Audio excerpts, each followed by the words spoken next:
Bleacher Report is back at it again, making bizarre headlines about OG Anunoby wanting out of Toronto, and also throwing out one of their worst trade lists involving Toronto Raptors players I've ever seen. So I'm going to break all of that down in this video, so without further ado, let's dive straight into it.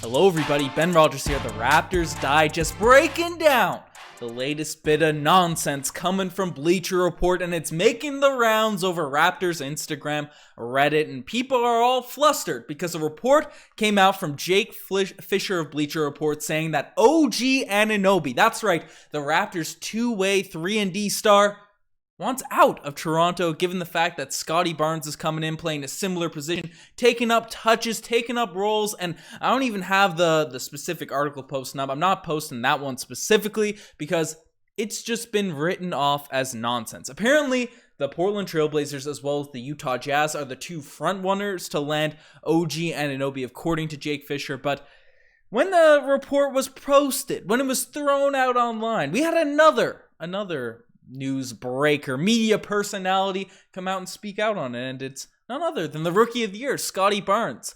You know, when League Alerts, this is obviously referencing the Jake Fisher report saying OG's reportedly not happy with his role in Toronto.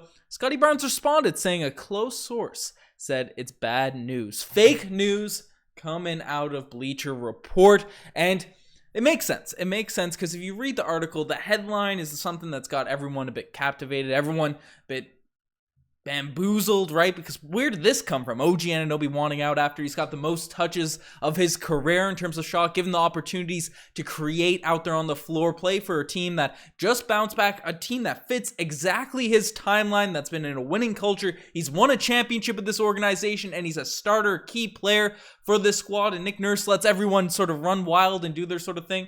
Why would he want out, right? But they kind of clarify in the article. Jake Fisher says that it's likely external executives and external sort of GMs of other teams that are sort of promoting these rumors. Nothing directly has come out of the OG Anunoby camp. So how are people going to say that OG Anunoby is disgruntled if OG Anunoby hasn't said anything? If he hasn't been brought up in conversation, if he hasn't talked about it, right? How is this news? How can you make your headline that and then clarify that later in the article? Doesn't make sense. It's just external sort of people outside the Raptors front office. As Masai Ujiri says, other teams, they're always dreaming about an OG or about Raptors players going to their squads, and it's not going to happen. It is not going to happen, and OG Anunoby, he's staying with the squad. These other GMs, they're making this news up, making noise, just like we saw from Pascal Siakam last off season. However, just like last year with the Pascal drama that I got absolutely sick of. I know a lot of Raptors fans wanted to trade Pascal, and I guess he was struggling post-bubble. He did deal with injuries. I'm not going to call anyone crazy for thinking that, even though it was a horrible sort of take. Siakam's our guy. We saw that this season. OG Anunoby did struggle a little bit this year, especially in the latter half of the playoffs and that playoff series against the Sixers. He was tremendous in those first few games, and he dealt with some injuries. So that does make people question, should the Raptors trade OG Anunoby or not, disgruntled or not? And, obviously Bleacher Report, they fished that headline to get the news rocking, get people speaking like me out there on the interwebs, and they milked that. They came out with 5 OG Anunoby potential trades, and honestly, this is worse. This is more audacious, gross, bizarre than the initial report, because some of these trades are just absolutely gross. And they stuck, as said. Jake Fisher apparently said that the Blazers and the Utah Jazz are the two teams that are headlining it. So that's what the first 2 trades are involved with. Damian Lillard was also caught liking a photo of OG Anunoby reportedly being targeted by the Blazers. So maybe we got some recruiting there. But the first trade being brought up, we're going to dive into all these, is OG Anunoby in return, or to the Portland Trail Blazers. In return, the Raptors get Nasir Little, Keon Johnson, the 7th pick in 2022, and a 2022 second-round pick via Memphis, which is going to be one of the worst second-round picks in this year's draft. Look, I got flamed a little bit on Courtside Digest. People were getting mad at me for saying that Keon Johnson is not that much of an asset because they sent him and Robert Covington to the Clippers for essentially just Keon Johnson, which I thought was stupid, ludicrous for the Portland Trailblazers. But I digress. Keon Johnson, obviously a lottery pick, has some potential. Nasir Little was brutal to start off his career, but has the athletic abilities, has shown glimpses of being a solid player. In the 7th pick, maybe Masai Ujiri sees a gem in that first round, but is this really a package we're trying to trade away? A guaranteed upper echelon 3-and-D guy, a perfect glued guy in the modern NBA? Is this the type of package we're trying to trade that away for?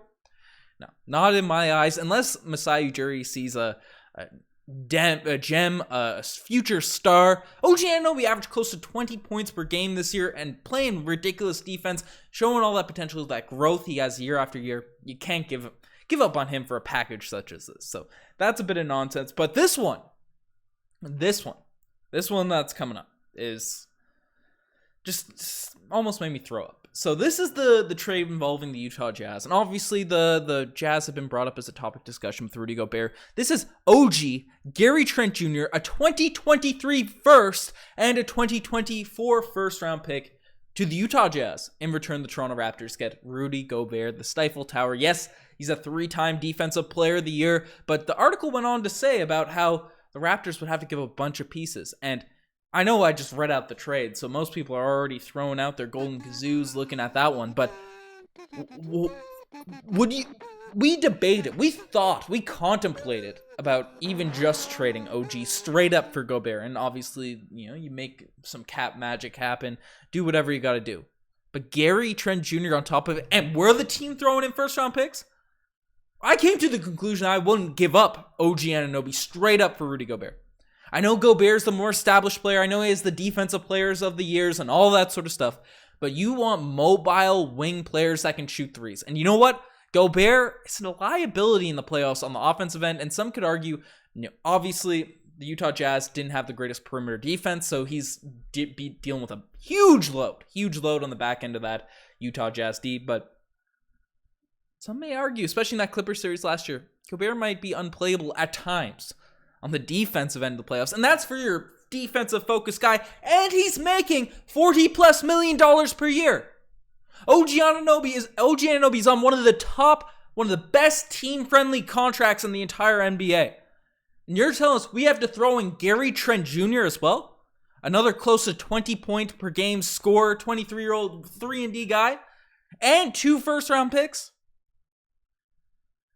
What is even going on here? What is this madness? What are people even talking about with this one? So that's those are the 2 teams obviously that was brought up in the article, but the next one is not as bad. I won't flame this one as bad. We got a neutral one in the middle because it's OG Chris Boucher, 2023 first, 2024 first for DeAndre Ayton. And I don't know how the market in Bleacher Report eyes we have to give up more for Rudy Gobert than we do for DeAndre Ayton, who's obviously a 23-year-old former number 1 overall pick, made it to the finals last season, made it to the semis this year, but was on the top team in the NBA, a strong, versatile defender at the 5 position, has shown touch around the rim. DeAndre Ayton's great.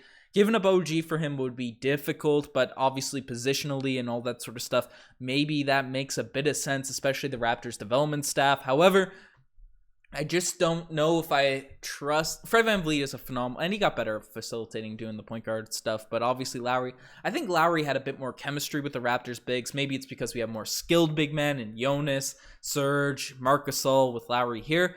But he had more chemistry, felt like, than Fred has had over the past couple seasons with our big men, in the front lines for Toronto. So he hasn't been able to facilitate the same way with the bigs that we saw Kyle Lowry. So maybe if he had a more traditional setter-upper as our point guard, he'd be more inclined to get Ayton, but that's a difficult. I won't even dive into too much of that, but I think it's unrealistic. Anyways, he's going to get a big contract. He's probably going to want to go somewhere with a big opportunity, and the Raptors, maybe he'd be a fit. But DeAndre Ayton, I won't flame that trade, even though it's a lot the Raptors to give it up. We are also giving Boucher and 2 picks in that deal too, which might make it a little bit too much. But Ayton, you could argue that either way. The next one, they just get worse. They just get worse from here. OG Anunoby to the Minnesota Timberwolves. In return, the Raptors receive Naz Reid, Malik Beasley, and 19th pick in the 2022 draft.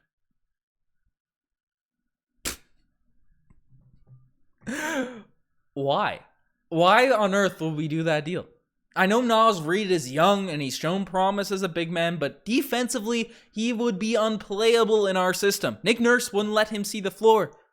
Rondae Hollis-Jefferson didn't see the floor for the first 2 months of the season when he was here, and he is known as a defender. And it was because he didn't buy in on the defense scene. And then obviously once he bought in, then everyone loves Rondae, right? Everyone loves Hustle Man Jeff, but Naz Reid, I don't think he's getting out there on the court for this team, even though he can stretch the ball from behind the 3-point line, all that sort of stuff.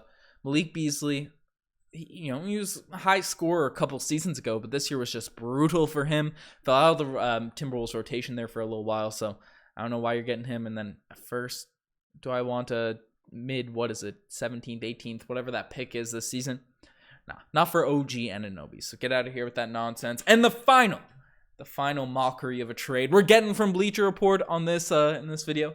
Throwing it up on the screen there now. OG Anunoby to the Orlando Magic for Mo Bamba, Chuma Okeke, and a 2023 first-round pick. Now, maybe you value that first-round pick from Chicago. Zach LaVine leaves. The team implodes. They, Caruso, Lonzo dealt with some injuries, but I doubt they're going to be tanking or anything like that, so it's not going to be that valuable of a pick. Mo Bamba's a free agent in himself, so I don't know why you're giving up him. And Okeke's good, but why would we trade? The Raptors don't run these like big man players. OG is the prototypical Raptor right now. And I know Okeke and Mo Bamba would fit, but they aren't half the player OG Anunoby is right at this moment.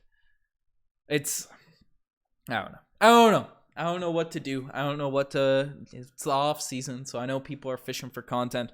We need some content too, so shout out to Bleacher Report, all the writers of these articles to break down. But let me know what you guys think of all these trades, of all these topics brought up. Do you think OG could actually potentially be disgruntled and I'm just stupid for writing it off? But I don't think there's any way, given the fact that they essentially said in the article that it's like external people likely leading the way on these rumors, on these reports. So I don't know. It is what it is. I just wanted to roast some Bleacher Report, get some video content, some Raptors talk out there for you guys. But you guys are the best to make us far. Check out the Instagram, the Twitter, the TikTok, all that cool stuff. Lots of big things coming as the draft inches near, and then obviously free agent signings. That's Raptors Digest time, baby. That we love that time of year. So anyways, we're signing off.